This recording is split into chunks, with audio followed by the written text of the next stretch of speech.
Next topic है coding system.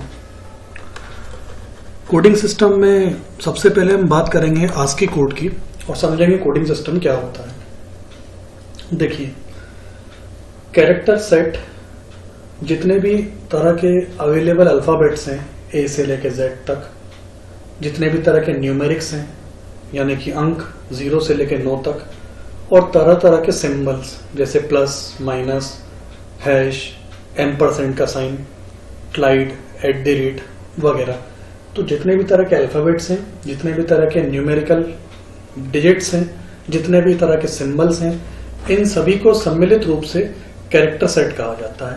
इन सबको combinedly character का समूह यानी कि कैरेक्टर सेट के नाम से जाना जाता है। अब हर एक कैरेक्टर मतलब वो अल्फाबेट भी हो सकता है, वो न्यूमेरिकल डिजिट भी हो सकता है, वो सिंबल भी हो सकता है। हर एक कैरेक्टर को एक यूनिक कोड प्रोवाइड किया गया है। एक यूनिक मतलब होता है जो रिपीट ना हो, अद्वितीय।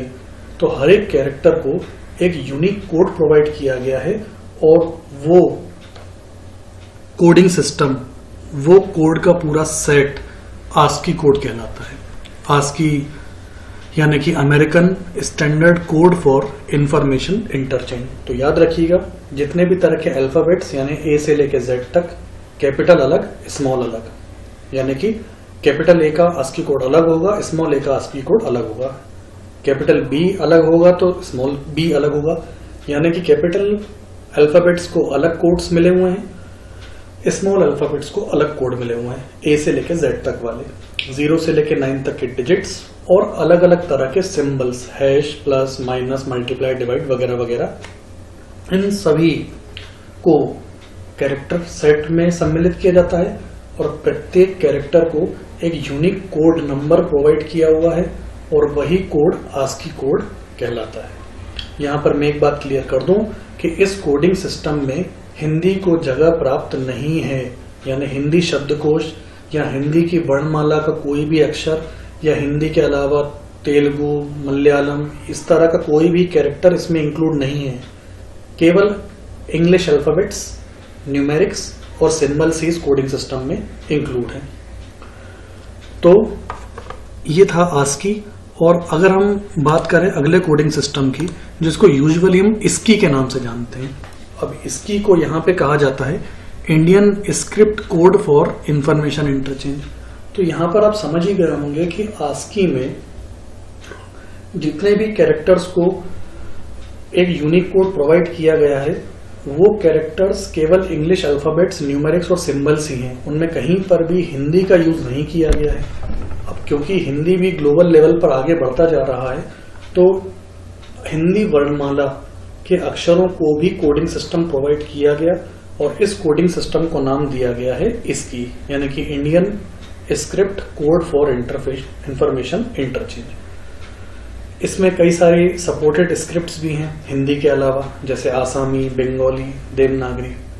कुल मिला के यूं समझ लीजिए कि आस्की के थ्रू जिस तरह प्रत्येक इंग्लिश अल्फाबेट को फोकस किया गया है, हर एक अल्फाबेट को कोड प्रोवाइड किए गए हैं, ISCI में फोकस किया गया हुआ है इंडियन स्क्रिप्ट्स के ऊपर। इंडियन स्क्रिप्ट्स को फोकस करके इंडियन स्क्रिप्ट्स के अलावा न्यूमेरिक्स को भी फोकस किया गया है, यानी न्यूमेरिकल डिजिट्स को भी कोड्स प्रोवाइड किए गए हैं। इनके अलावा सिंबल्स को भी कोड प्रोवाइड किए गए हैं।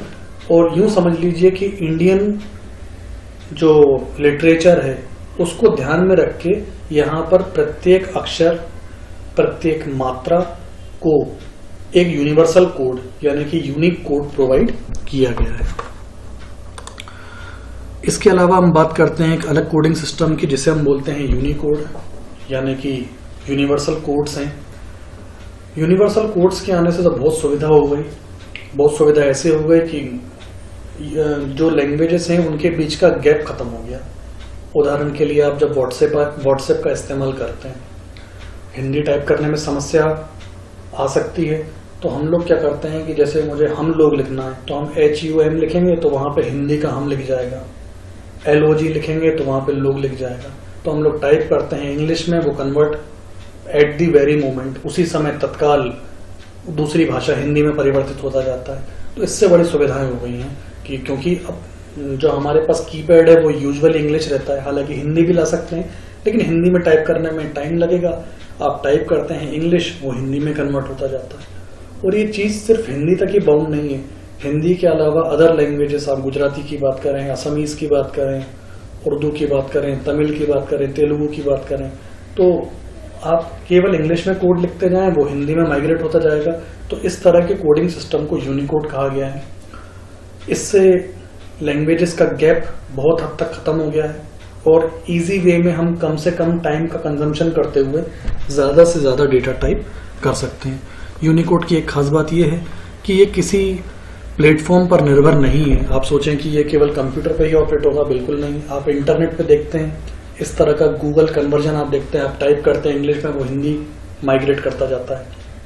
मोबाइल में आप देखते हैं, कंप्यूटर में आपको ऑफलाइन काम करना हो, मान लीजिए आपके पास इंटरनेट नहीं है, तो भी आप गूगल का इनपुट टूल डाउनलोड कर लीजिए। तो ऐसे कई सारे टूल हैं। कुल मिला के ये यूनिकोड किसी प्लेटफॉर्म पे निर्भर बिल्कुल भी नहीं है। आप ऑनलाइन हैं तो इसका इस्तेमाल कर सकते हैं, आप मोबाइल पे हैं तो इसका इस्तेमाल कर सकते हैं, आप कंप्यूटर पे बगैर इंटरनेट के ऑफलाइन इसका इस्तेमाल करना चाहें आप इजीली कर सकते हैं। तो कुल मिला के ये हैं यूनिवर्सल कोड्स यानी कि यूनिकोड्स। आप इन्हें टेक्स्ट फाइल में इस्तेमाल कर सकते हैं, आप वेबसाइट बनाते समय वेब पेजेस में इस्तेमाल कर सकते हैं। यहाँ तक कि अब किसी को एग्रीमेंट टाइप करना हो लेकिन उसे हिंदी टाइपिंग नहीं आती है, तो वो इस तरह के टूल को डाउनलोड कर लेता है, टाइप करता जाता है वो इंग्लिश में, और शब्द ऑटोमेटिकली हिंदी में माइग्रेट होते जाते हैं। तो ये सब कुछ बेनिफिट्स हैं यूनिकोड के, और ये यूनिकोड एक तरह का कोडिंग सिस्टम है।